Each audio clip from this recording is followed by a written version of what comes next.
It's time for us to start creating doctors that can actually help, because we're changing. The soil is changing, the air is changing, toxins are changing. Everything has changed since 50 years ago. And 100 food years is not ago. food. Food is not food.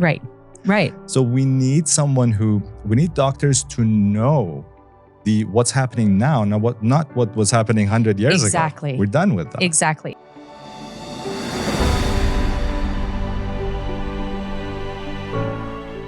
Welcome to the Hope and Help podcast, where we talk about science and science-based tools for fatigue and chronic illness.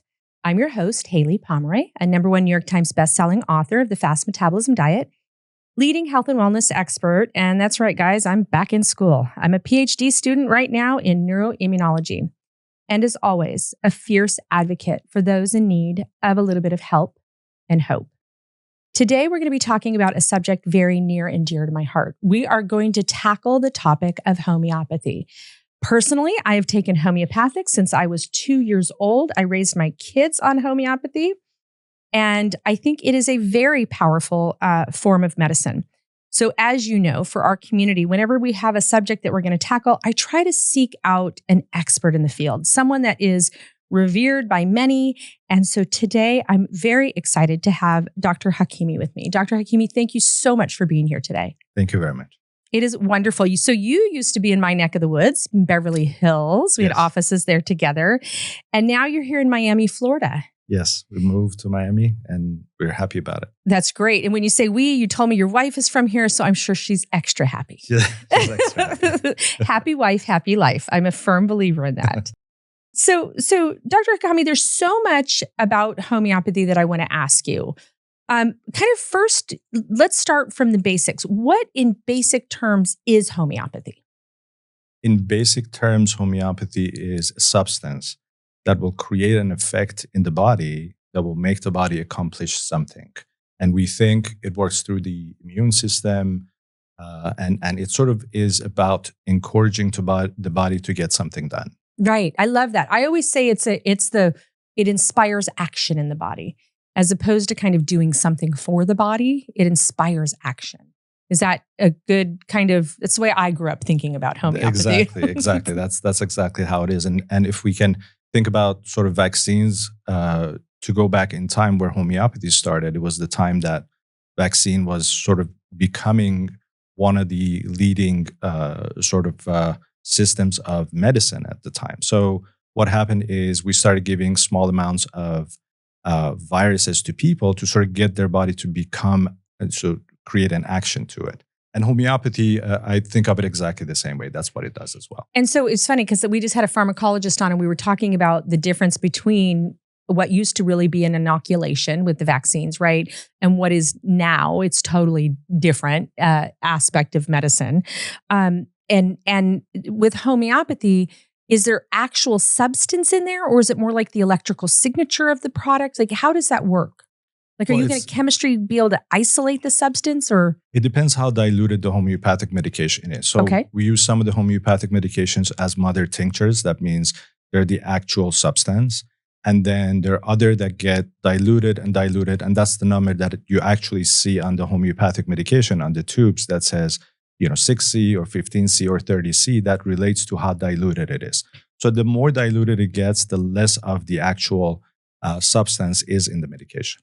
And Dr. Hakimi, your practice is very robust, right? So you do all aspects of integrative and functional medicine, right? Yeah, we do. We start from, I think I started when it was called holistic, and I guess alternative. Alternative I've been doing medicine. this 30 years. Like, pick a name, right? Exactly. And then it was called integrative medicine. Yes. And then, so what I do in the office is functional medicine, hormone replacement therapy, clinical homeopathy, osteopathy and cranial osteopathy, anti-aging medicine, IV nutrition. And so we cover everything under one roof, actually. So what was the motivation for you to get into this kind of medicine? I think this was a love that was there from day one, maybe from the time I went to osteopathic school. A great deal of my time was reading other books because I had heard, the first week of osteopathic school, medical school, they teach you how to study properly. And one of the techniques was to change the way your brain is functioning. And that means not working, not sort of concentrating on medicine, but actually doing something else. And I was very much involved in alternative medicine. And so I love that I started reading books from day one of medical school. So sort of this alternative path started from day one of medical school with me, and it's sort of grown since then. And was homeopathy something that was introduced early on? Was it so in our practice, I always say it wasn't by choice, it was by need, right? There were different modalities that were working, but in the complex cases that we were seeing, we needed that aspect in. So I was exposed to it young. I needed it though. And is that how did it come into your practice? Well, it's interesting. I was the chief resident for family medicine department at University of Southern California, LA County. Mm-hmm. And one of my sort of tasks was to bring educational piece to the residency program. And so I was tired of bringing in the old sales reps who will bring food, and they will bring, we will talk about the medication, which we had done many years. So what I asked my resident was, are you open to bringing your own food from the cafeteria? And then we're going to talk about other things. And I gave them a lecture on osteopathy. They loved it. And then I started with acupuncture. We had people who did raw and vegan food, and name it, we started doing. And homeopathy was one of the other aspects that I brought in as a educational piece to the residency program. And right away, it was love at first sight. As soon as I heard it, I knew that this is what's going to help my patients. Because if I wanted to continue on this path of more natural therapies with osteopathy, homeopathy would be a really nice sort of engagement with osteopathy. And that worked really well for me. So I started early on with homeopathy as well. And I've loved it. It's fantastic. So we're going to call it a natural therapy, right? Would we consider that it's in the natural therapy space? Although it's interesting because I was just in Vienna and Austria this year, and it's my favorite city. Oh God, I loved it. But my favorite pharmacy, almost in the world, and I try to hit them all. But it's so cool to see their pharmacy in Austria, in Germany, and Switzerland, and their homeopathy is right up there with any other pharmacological option, right? It's such a standard of care. Well, even in this country, homeopathic medications, we don't call them remedies because they're medications actually, because FDA has been regulating them since the 1900s, and they are treated as medications. And at the time, and we sort of have probably forgotten this, but we had early 1900s, late 1800s, we had around 22 homeopathic medical schools in this country, and we had around 100 homeopathic hospitals where the staff was homeopathic doctors treating patients. We've had homeopathic sort of psychiatrists. We have had so in this country, homeopathy was one of the biggest things at the time, right. And we can see from the monument of Hanuman in Washington D.C. because it's one of the only monuments of a physician, and it was put up because of his all the amazing things that he added to the medical knowledge of the time. So we sort of forget that homeopathy is a medicine because we've heard remedies so much, right. And we think yes, we can say it's natural in the sense that it is the basic components of it are natural substances. But in essence, it's considered a medication and a medicine. So that's what we call it, homeopathic medications. Hey guys, it's Haylie Pomroy, your host. Right about now, you're probably struggling to achieve the health that you deserve, and you're just not sure what you need to do in order to get it. So what I've done is I've created a special link for you that will give you the nutrition and supplement programs that I use in my private practice to achieve amazing results for my clients and my community. Go to HayliePomroy.com/podcast. Plus, when you use that link, you'll get a 20% discount just because I love you. Again, that's HayliePomroy.com/podcast. Now, back to the episode. So recently, there's been some regulation issues coming up around homeopathics. There's been some that I've had a hard time accessing now in the United States that I used to be able to access really readily in the US. And now we're having a difficult time getting them. What's going on with it? So what happened with FDA was actually very positive for homeopathy, because if you remember, you would go to Whole Foods and all these places, and you would see many different supplements marked as homeopathic medications, although they did not have anything to do with homeopathy. They were not using homeopathic dilutions. They were just putting homeopathy on the box because homeopathy has become sort of the sort of term to sell things. So it sort of, FDA had an issue with that. And what happened through, and FTC as well. So what happened, the resolution was, which was again very positive for homeopathy, is these companies cannot put homeopathic medication or cannot put homeopathy on their supplements unless they can show that it was manufactured in a homeopathic pharmacy with homeopathic restraints and principles and everything that goes with it. So it was actually fantastic for homeopathy, and we're very happy about it. Okay. That's great. That's great to know, because we found that there were certain things that were difficult to get and suddenly, were had changed, and I really didn't understand what was going on. I think some of the injectables were taken away from the Trameals. Exactly. So that was taken away, but based on certain sort of regulation changes. But we still think that part of it was not positive, because those injectables were doing a lot of good for a lot of our patients. I can bring an example. My father had an issue, and I took him to see their Sinai. He had a sciatica, back pain, and nothing really. He was on morphine and everything else. And he called me from the ER and said, "Can you come get me, please? These people don't know what they're doing." So I go and get him out of emergency room at Cedar Sinai, and I bring him home, and I run to my office, grab Tramil, bring it back, and he was basically writhing in pain on the floor. Right. And I inject him, and we're talking with the family, with my mom and my brothers.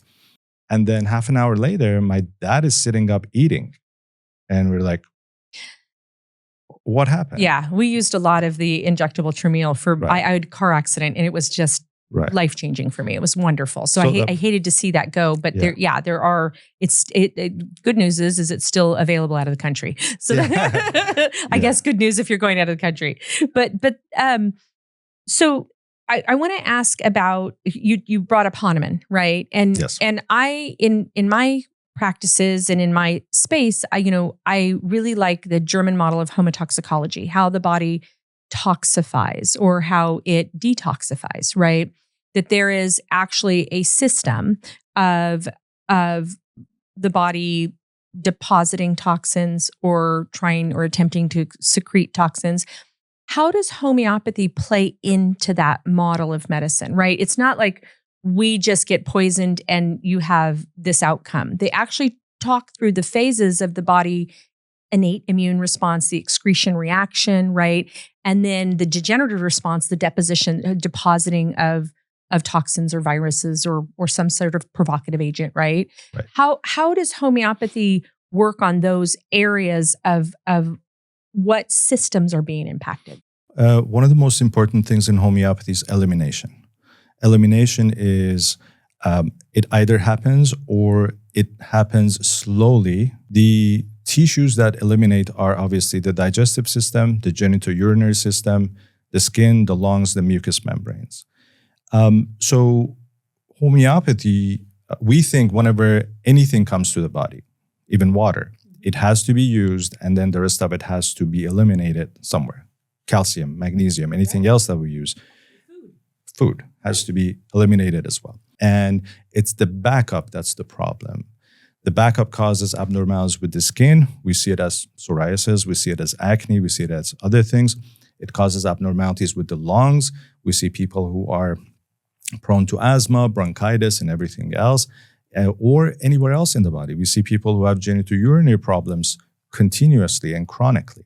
And so we know an elimination system has been blocked. So to change things, we use homeopathic medications specifically for those elimination pathways to help our patients to eliminate better. And that releases the body and gets rid of a lot of the toxins. So for our community, let's talk a minute about constitutions, because it's a term that's used in homeopathy.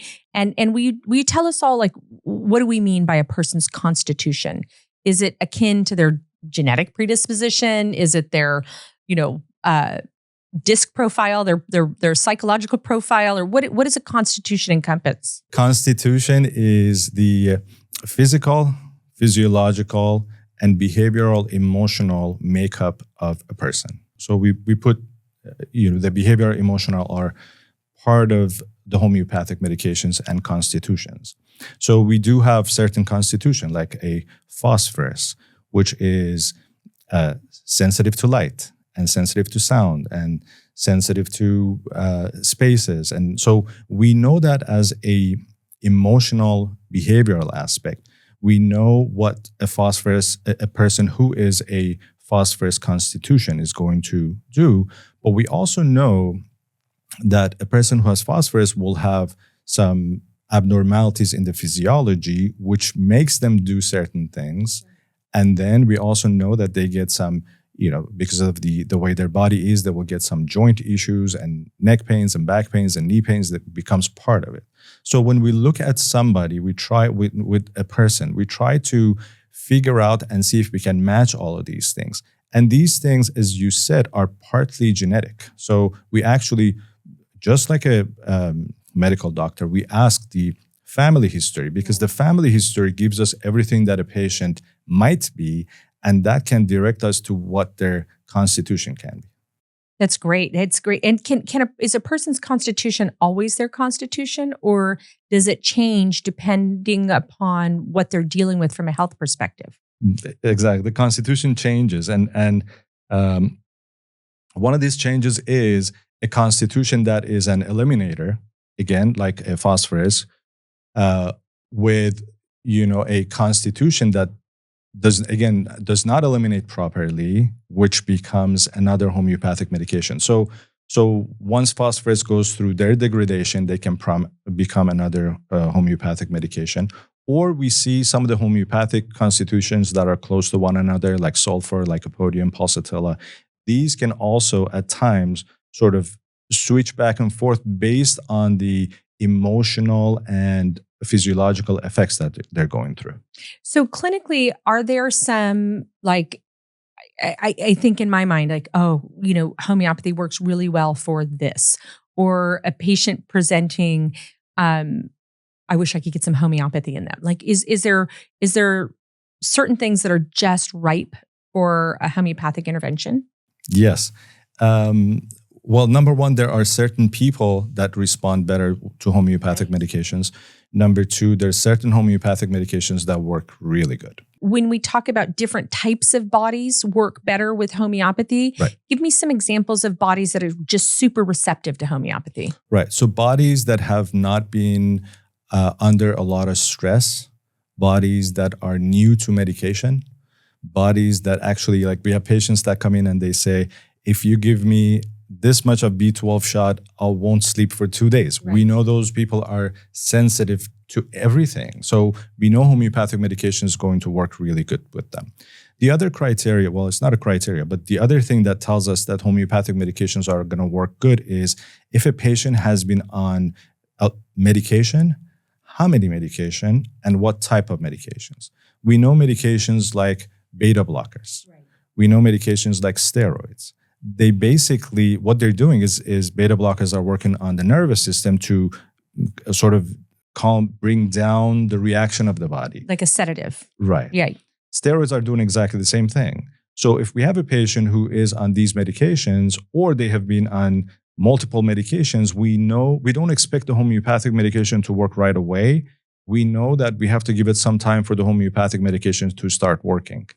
And that's what we use a lot of the times with, it's promising the patient and telling the patient how long is it going to take for things to get better is another question with homeopathy. And that sort of comes into place. Like, well, what is your physiology? What has your physiology been through so far? And how responsive are you to different things? My name is Jimmy Orocho. I am a veteran of the 1990-1991 Persian Gulf War, Desert Shield, Desert Storm. I work for Dr. Nancy Klimas at the Institute for Neuro-Immune Medicine in Nova Southeastern University. We are in Davie, Florida. We are Gulf War illness clinical researchers in the need for research participants. By participating, you will help yourself and your fellow veterans, contributing to the discovery of the cause of Gulf War illness and how to best treat the illness. Our telephone number, 954-262-2870. Our email, QuickTick, Golf Whiskey India Charlie Tango India Charlie @nova.edu. We do also decentralized clinical trials. That means that you may be able to participate in this research from your hometown. Thank you very much.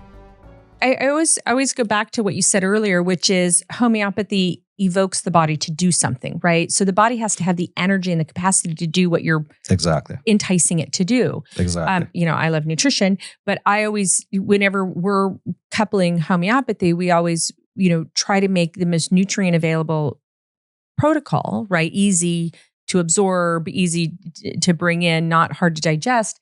Because we want to, everything you do in your body's nutrient dependent, right? So if we're going to provoke a change with homeopathy, that change is a nutrient dependent activity. Right. And so we try to kind of couple that.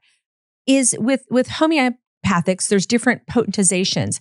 Are some potencies, like I've heard sometimes, some potencies are quick acting and some don't even take effect until it's been in the body for 3 to 4 weeks. Is that the case with potentization, or how does that work? It's the case with the substance itself. Okay. Like we have a substance that is made from honeybee, which is called Apis mellifica. Mm-hmm.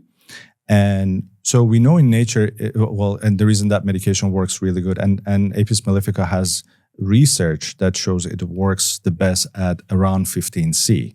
So we, number one, try to use it at 15C, the potency of the dilution of the homeopathic medication.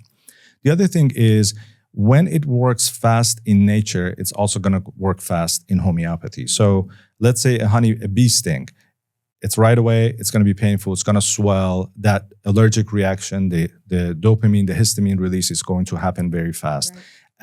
And the person is going to have a major reaction. Now, the acuteness of that is very important because it also constitutes how the homeopathic medication work. Apis mellifica also works that quickly. Apis mellifica sometimes works in 10 to 15 minutes. So you see it in front of your eyes, maybe with some of the welts that you were talking about earlier on. It works that fast. And then we have other homeopathic medications that are heavier metals, let's say, or homeopathic dilution of sand, or other homeopathic dilutions. What about like tissue salts or cell salts? Are those quick or slow, or?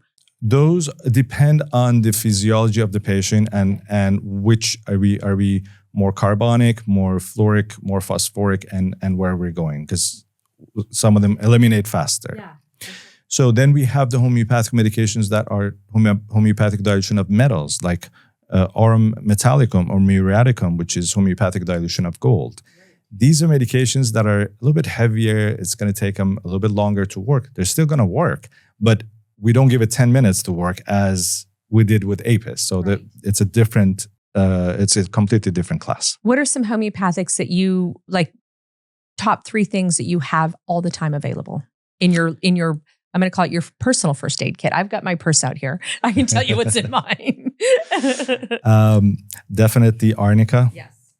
The arnica is an amazing research that shows how it works, and it helps with angiogenesis, and it helps with inflammation and everything else. Apis mellifica is another one that's there all the time.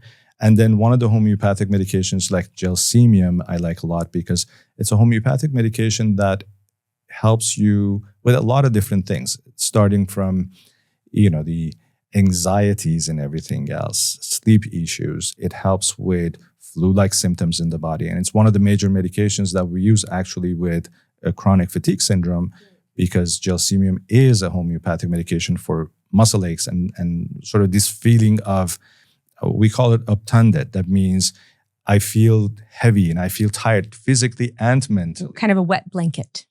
Wet blanket. There you go. Yeah. That's interesting with that. The last one you were talking about, the gelsemium. I I've always thought of it also helping with, when you talk about with ME/CFS, is helping modulate that immune response, right? If a person's immune response is out of harmony.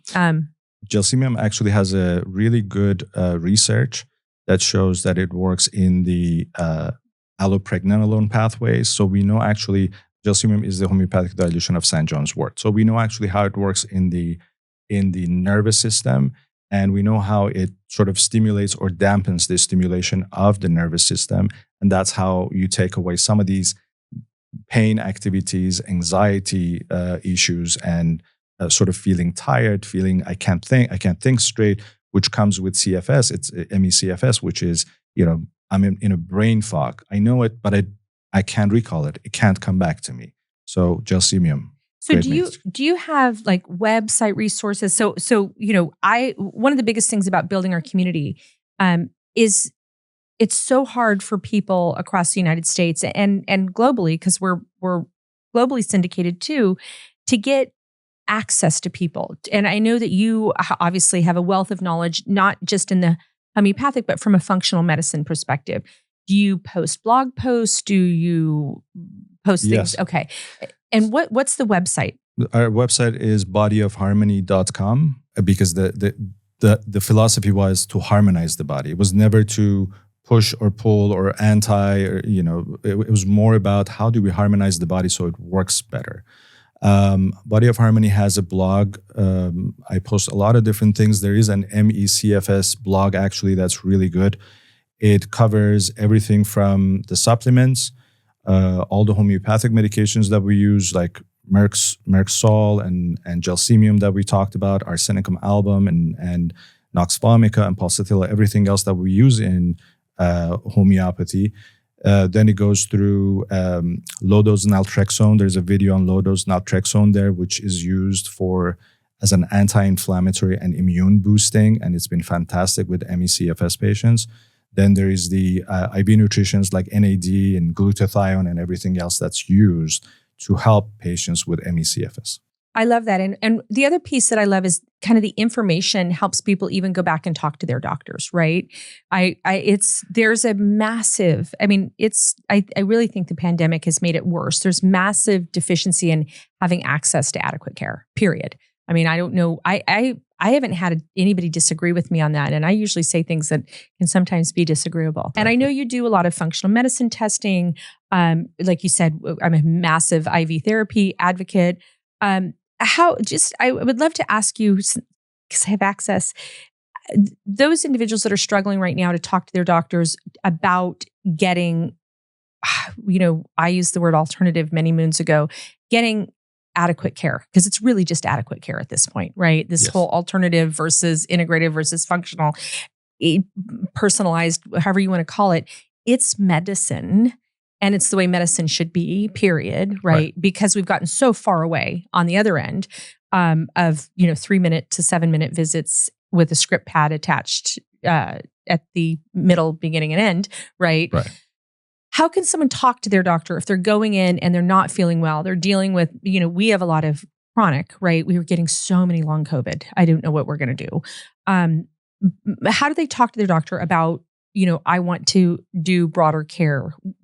What are some tips that you can give them? One of the things they can do, and this is, I'll go back to one of my experiences. When I first came across low-dose naltrexone or LDN, I think it was 2006, and I literally looked at the research, dropped to the trash can, put it in the trash can. I said, this is, trash. It doesn't work. And then it came across my table one more time. And then a patient brought it to me and said, look, it works.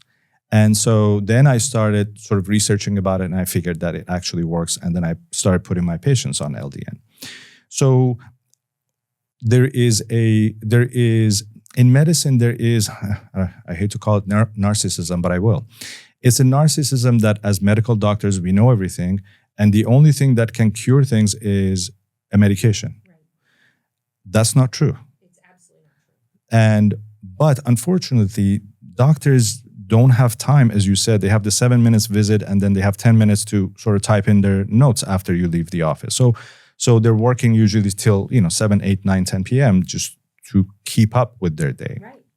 But if you were to take even the stuff on my website and send them the link that is on LDN, send them the link that's on NADIV, send them the link of all of these things. I always tell them, print it out and make copies. So we do this thing, it's called a request for care. Right. So we have that online community. We all sit down and help prep people before they go to their doctor's office.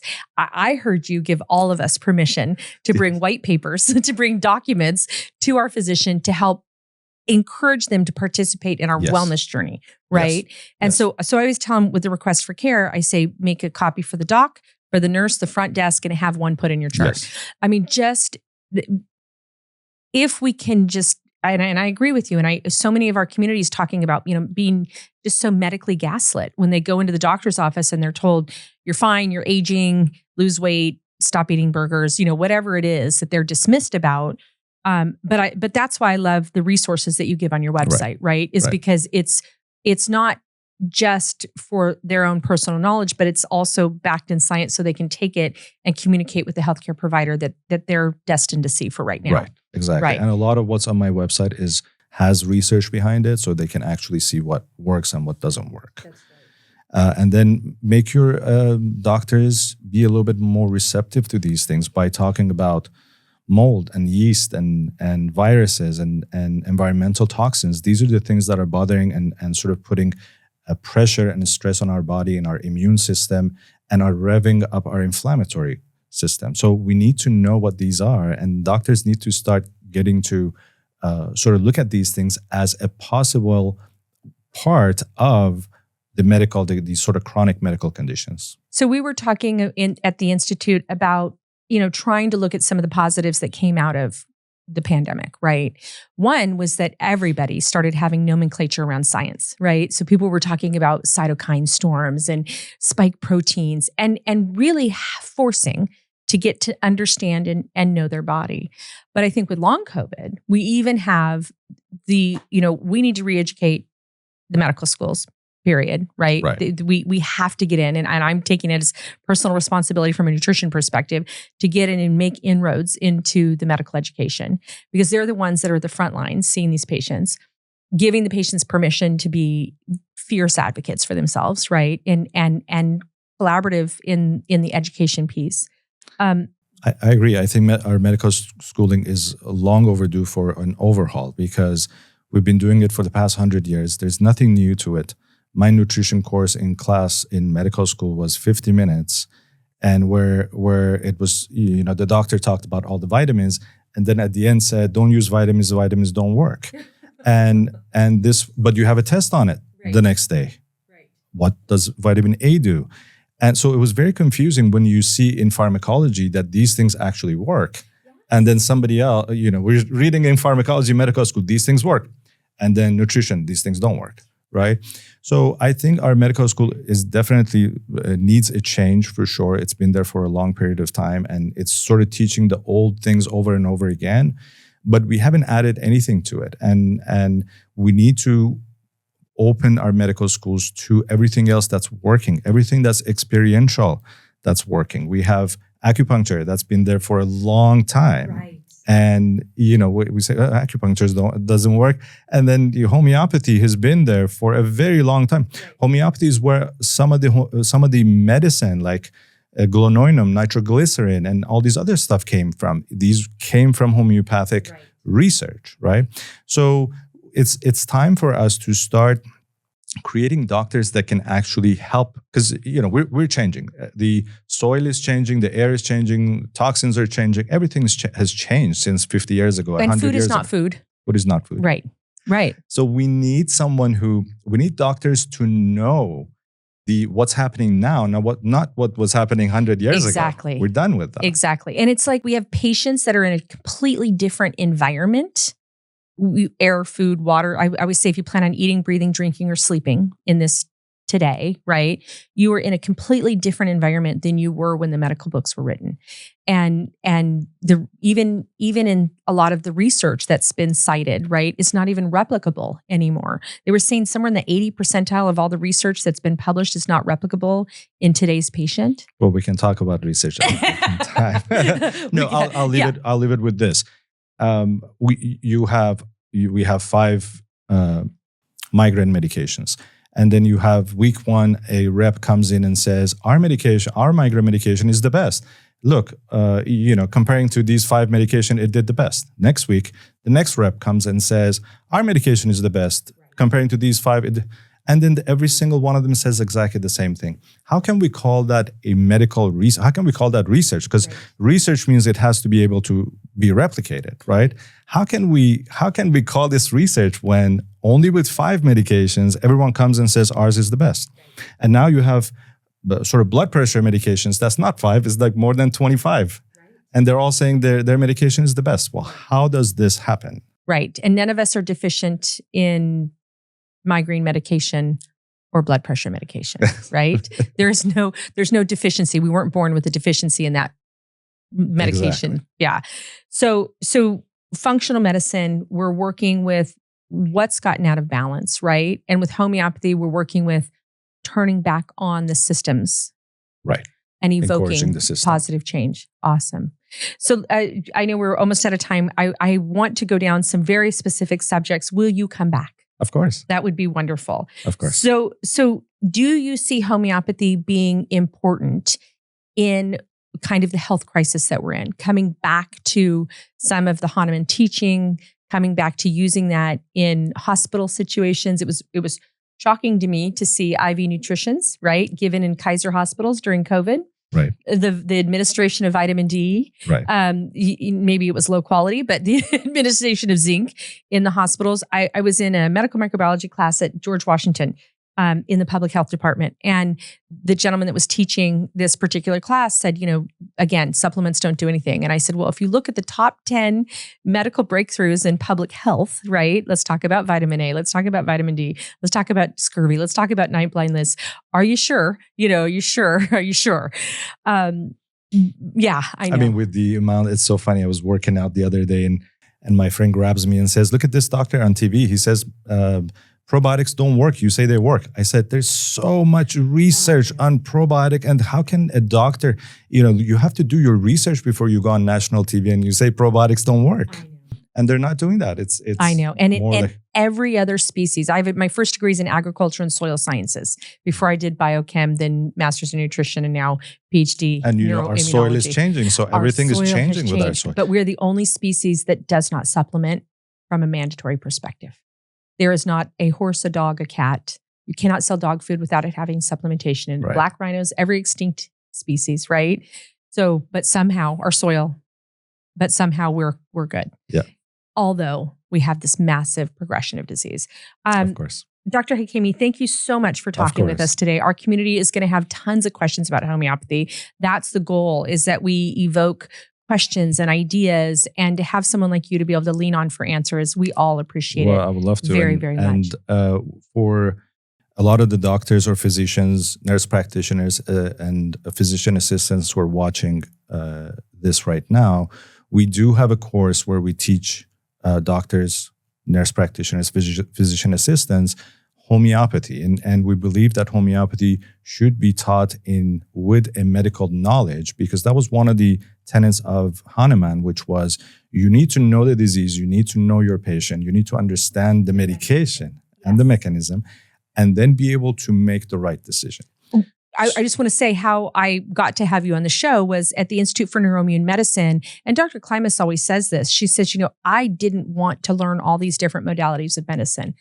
I was forced to. I had to, because what was available was not getting patients well. So 2 of our docs are taking your training course. Yeah. Yes. And when they came and said, we're taking this training course, I said, I love homeopathy. I want to have them on the show. Yes. So it was great. So we're incorporating it with our patients in the Institute of Neuro-Immune Medicine, and to start with 2 of our physicians. And then what we do in our clinical, we have rounds every Friday. It was one of our favorite things to do. All the docs come together. We all talk about cases, and everybody that's gone and learned and advanced their education brings it back to the whole team. So I'm really, because I've been taking homeopathy since I was 2.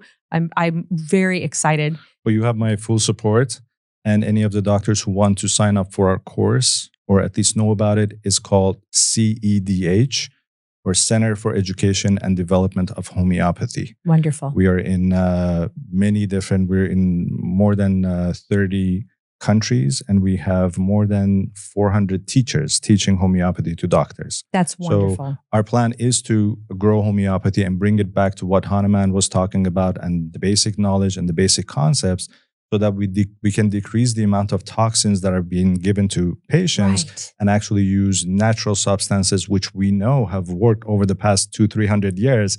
We're going to use those and sort of help out our community and your community. I appreciate it so much. So you guys, there's lots of hope if you're struggling right now.